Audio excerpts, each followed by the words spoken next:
एक तो मेरी दिल से दुआ है कि अल्लाह करे कि ऐसा हो, क्योंकि अगर ऐसा होगा तो सिर्फ पीटीआई का फायदा नहीं होगा, पाकिस्तान में रहने वाले आम आदमी का फायदा होगा, जो कि हम सबकी ख्वाहिश है। अब दूसरी, अब ये बात तो फैक्ट है ना डॉक्टर साहब कि क्या हम इस मैंने वाकई अपनी एक बड़ी मुख्तसर सी इस जब से होश संभाला तब से लाइफ में मैंने इन्फ्लेशन वगैरह देखी है, लेकिन मैं अगर इसको बड़ा ओवर सिंप्लीफाई करूं तो 100 की चीज 110 120 पे जाते हुए देखी है, 180 पे जाते हुए नहीं देखी है। मैंने इस तरह का इन्फ्लेशन नहीं देखा है। अब अगर आप उस आदमी को बताएं कि देखो यार, ब्लूमबर्ग ने कल ये बोला है, स्टैंडर्ड एंड पुअर्स ने ये बोला है, और IMF ने ये बोला है, और वर्ल्ड बैंक का ये कहना है, तो it will not make sense to him और हर। अब दूसरी बात यह कि एक आम आदमी तो जो पाकिस्तान तहरीके इंसाफ ने ही जो बात की थी उसकी बुनियाद पर उनको तोल रहा है ना। अब इमरान खान साहब ने हमेशा यह बताया कि कर्जे ले लेकर पिछली हुकूमतों ने मार दिया। यहां तक कि हफीज शेख साहब ने बताया अभी कल के सेशन में तमाम तर मसाइल का तज़किरा करने के बाद उन्होंने बताया जो मसला तमाम मसाइल की जड़ है वो ये है कि पिछली हुकूमतों ने कर्जे बहुत लिए। Now if that is true तो डेट और लायबिलिटीज और करेंसी डिवैल्यूएशन का इंपैक्ट मिलाकर नून और पीपल्स पार्टी ने लिए 24,000 अरब रुपए, इन्होंने लिए 12,000 अरब रुपए। So if that is the case तो फिर तो बेड़ा गर्क हो गया है। तो फिर मैं S&P और ब्लूमबर्ग का क्या करूं? सो मुझे ये लगता है कि एक तो पीटीआई ने दावे बहुत बड़े बड़े कर दिए हैं, उन दावों पर अगर परखें तो मामला बहुत ही खराब है। बाकी कुछ चीजों पर यह जरूर है कि इन्फ्लेशन मसलन अब आप इतनी ज्यादा की सतह पर ले गए हैं कि अगर अगले साल, इस साल 100 रुपए एक चीज महंगी हुई और अगले साल 50 रुपए महंगी होगी तो आप कहेंगे कि इन्फ्लेशन का रेट तो वैसे ही आधा हो गया। उस एतबार से मईशत में बेहतरी आएगी, लेकिन मेरा ख्याल है जिस इनकलाबी तब्दीली की हम तवक्को कर रहे थे लोग, उसको तो भूल जाए, वो नहीं आ रही। मज़हर अब्बास साहब, हुकूमत तो खैर जाते नजर नहीं आ रही, कम से कम इस प्रोग्राम की हद तक तो हमें नजर नहीं आ रही कि हुकूमत गिर रही है को बहुत जल्दी। लेकिन ये जो मसाइल खड़े हो रहे हैं हुकूमत के लिए, कोई इनका हल निकालते आपको नजर आ रही है? सेनेटर वलीद वली कोई उस पर ऑप्टिमिज्म जो है उसको शेयर करते हैं आप? देखिए, इस प्रोग्राम की वजह से नहीं, वैसे भी नहीं जा रही, ये आपको मैं बिल्कुल यकीन दिला रहा हूँ। और उसकी वजह बहुत सीधी सी है। अभी जिस तरह वसीम कह रहे थे, बड़ी महंगाई है, शायद इससे पहले हमने कभी नहीं पहले देखी, लेकिन मैंने आज तक पाकिस्तान में लोगों को खुद सड़कों पे आते हुए कभी भी नहीं देखा। लोगों को जब सड़कों पे लाने वाली चीज़ें होती हैं, जो जमातें होती हैं, जो ग्रुप्स होते हैं, वो ग्रुप नज़र ही नहीं आ रहे। यानी और लोग खुद ब खुद तो नहीं आएंगे सड़कों पे, इसलिए कि एक बैकग्राउंड भी है। अच्छा, फिर इनका एडवांटेज ये कि ये 1.5 साल हुए हैं अभी, इतनी जल्दी लोग सड़कों पे आके किसी गवर्नमेंट को टॉपल भी नहीं करना चाहेंगे। और जो अपोजिशन है, जिसको बड़ी एडवांटेज थी इस सिचुएशन से फ़ायदा उठाने की, वो अपोजिशन बिल्कुल बिखरी हुई है। लेकिन अगर यही चीज़ मल्टीप्लाई होती चली गई तो भले तहरीक चले ना चले, गवर्नमेंट अनपॉपुलर होती चली जाएगी, और उसका ज़ाहिर है एक बाय डिफ़ॉल्ट फ़ायदा अपोजिशन को होगा। अब दूसरी एडवांटेज इमरान खान को ये है कि जो सबसे बड़ी अपोजिशन है यानी PMLN, उसका वोट बैंक अपनी जगह ज़रूर मौजूद होगा, उसके लोग भी इंटैक्ट हैं। PTI, जो पंजाब में PTI ने उस्मान बुज़दार को लाके PMLN के लिए बड़ा एहसान किया है, ये सब कुछ है। लेकिन PMLN के अंदर एजिटेशन का DNA नहीं है, और चूंकि एजिटेशन का DNA नहीं है इसलिए वो एडवांटेज इमरान खान को जा रही है। अब अगर वो अगले 1-1.5 साल में, जबकि सेनेट भी उनके पास होगी, उसके बावजूद भी अगर ये सिचुएशन कंट्रोल नहीं कर सके उसमें, तो PTI अपने टेन्योर पूरा भी कर ले तो PTI अगले इलेक्शन के लिए उन्हें बड़ी प्रॉब्लम सामने करने पड़ेगी। लेकिन अभी अगर इस वक्त पहले तो फिर लोकल बॉडीज के इलेक्शंस में हारेंगे ना बहुत बुरी तरह। की गवर्नमेंट कहीं जाते हुए नजर नहीं आ रही।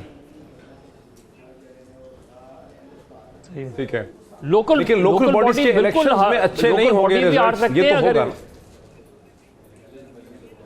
बिल्कुल होगा, क्योंकि PMLN का लोकल बॉडीज में बहुत ज्यादा आपका चूंकि बड़ी गहरी गिरफ्त है।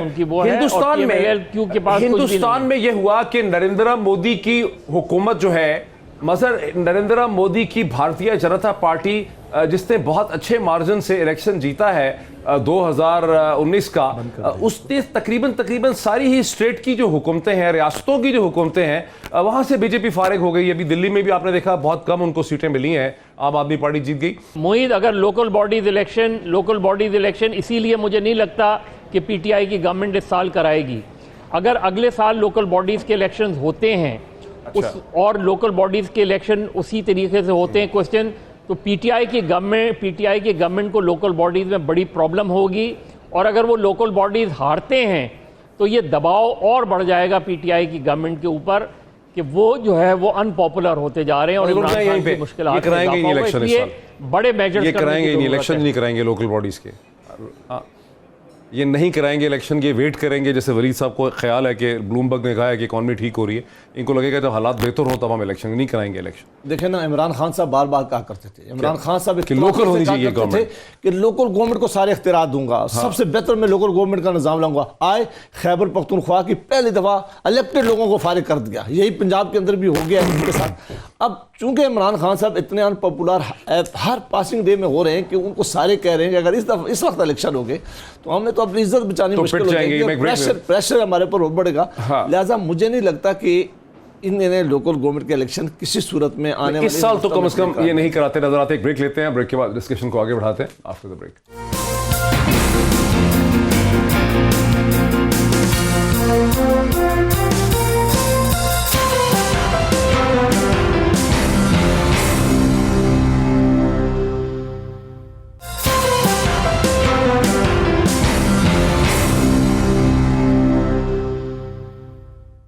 नाज़रीन वेलकम बैक।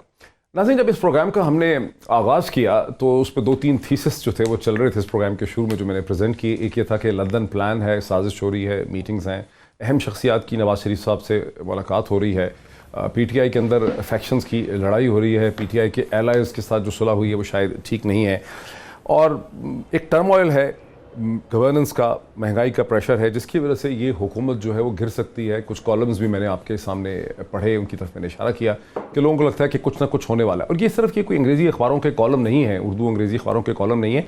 अगर आप जनरल डिस्कशन करें पाकिस्तान में, मीडिया के लोगों से बात करें, सहाफ़ियों से बात करें और सियासतदानों से बात करें इस्लामाबाद के अंदर, तो आपको ये बात दोहराते नज़र आते हैं कि हालात बड़े ख़राब हैं, टेंशन है, कॉन्फ्रंटेशन है, पिंडी इस्लामाबाद के हालात ठीक नहीं हैं, बस सब कुछ ही दिन हैं, बजट। लेकिन जो हम डिस्कशन हमने इसको आगे बढ़ाया और आपने मज़हर अब्बास साहब को सुना, वसीम बादामी साहब को सुना, सेनेटर वलीद को सुना, सेनेटर अब्बासी को सुना, तो जो वज़न है इस आर्गूमेंट का वो इस तरफ जाते लगता है कि ये हुकूमत अभी कहीं नहीं जा रही है। हाँ, इस हुकूमत की अनपॉपुलरिटी में इजाफा हो रहा है बिकॉज इससे माशी क्राइसिस हैंडल नहीं हो रहा। शायद उसकी वजह से ये कोशिश ये करेंगे कि लोकल बॉडीज़ का भी पीटीआई की कोशिश होगी कि अगर अगले 6, 8, 9 महीनों में इक्तिसादी बहरान हैंडल नहीं होता तो ये रिस्क ही नहीं लेंगे कि लोकल बॉडीज़ के इलेक्शन कराएं। वसीम बादामी, क्या मेरे इस एनालिसिस से अब आप एग्री करते हैं? जी, मैं बिल्कुल कम्प्लीटली एग्री करता हूँ। ये तमाम तर प्रॉब्लम्स और हम जो कह रहे हैं कि गवर्नमेंट की प्रायोरिटीज़ और हैं, एहतसाब की रट ज़्यादा लगाई हुई है और अपनी परफॉर्मेंस की तरफ कम ध्यान है, उस सब के बावजूद या जो कुछ मसाइल में डिस्कस किए, अगर आपका सवाल ये हो कि क्या जनाब हुकूमत की बका को आप खतरा देखते हैं खतरा, मेरे ख्याल में कोई खतरा नहीं है। हुकूमत अभी है यहाँ पर, हुकूमत फ़िलहाल कहीं नहीं जा रही, कम अज़ कम मुस्तक़बिल करीब में तो ऐसा कुछ नहीं होने जा रहा, जिसकी वजह से ही हम समझते हैं कि भाई फिर तो आपको और एक और रीज़न है कि आपको अच्छा परफॉर्म करना चाहिए। इसलिए कि जहां आप ये कहते हैं कि हमें मुआशी तौर पे मुल्क बहुत बुरा मिला है तो हम कैसे बेहतर करें, तो वहां आप ये भी ना भूलें कि आपको सियासी तौर पर मुल्क इतना तगड़ा मिला है, आपको वैसी सपोर्ट मिली है जैसी पाकिस्तान की हालिया तारीख में किसी को नहीं मिली। आपको बाकी फ्रंट्स की टेंशन नहीं थी कि यार उनको कैसे संभालें, उनको कैसे राजी करें, उनका फरमाइशी प्रोग्राम, वो तो सारे साथ खड़े थे आपके, तो फिर तो आपको टिका के परफॉर्म करना चाहिए। तो बहरहाल मेरा ख्याल हुकूमत की बका को कोई खतरा नहीं फिलहाल। अच्छा सर वलीद, अब सूरत हाल ये बनी है कि आपकी हुकूमत है बड़ी अनपॉपुलर, निकम्मी भी है, ना आपको सिविल वॉर मिली, ना आपको डिस्टर्ब कराची की इंसर्जेंसी मिली, ना आपको सवात टूटा फूटा मिला, ना आपको फाटा में सिविल वॉर मिली, ना जीटी रोड पे हमले मिले, ना बिजली का क्राइसिस और बहरान मिला, लेकिन उसके बावजूद आपको सिर्फ एक इक्तिसादी बहरान मिला, उसको आप हैंडल नहीं कर पा रहे। अब आप सवार हैं हुकूमत के ऊपर और कोई आपके पास सोल्यूशन नहीं है, इसी वजह से सब लोग परेशान हैं।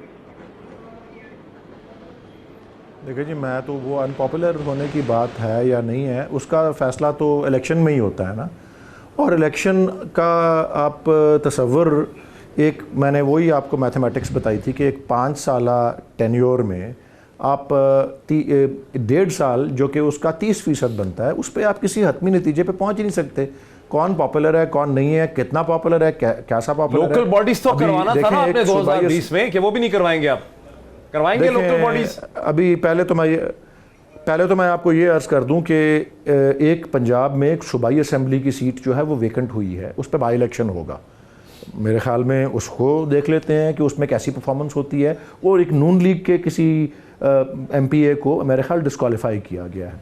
वो एक मेजर मेरे ख्याल में होना चाहिए, उससे बात शुरू करेंगे कौन कितना पॉपुलर है। मैं समझता हूं पाकिस्तान के लोग बड़े रेजिलियंट हैं। क्या लोकल बॉडीज के इलेक्शन होने नहीं थे पाकिस्तान के लोग 2020 बड़े में? रेजिलियंट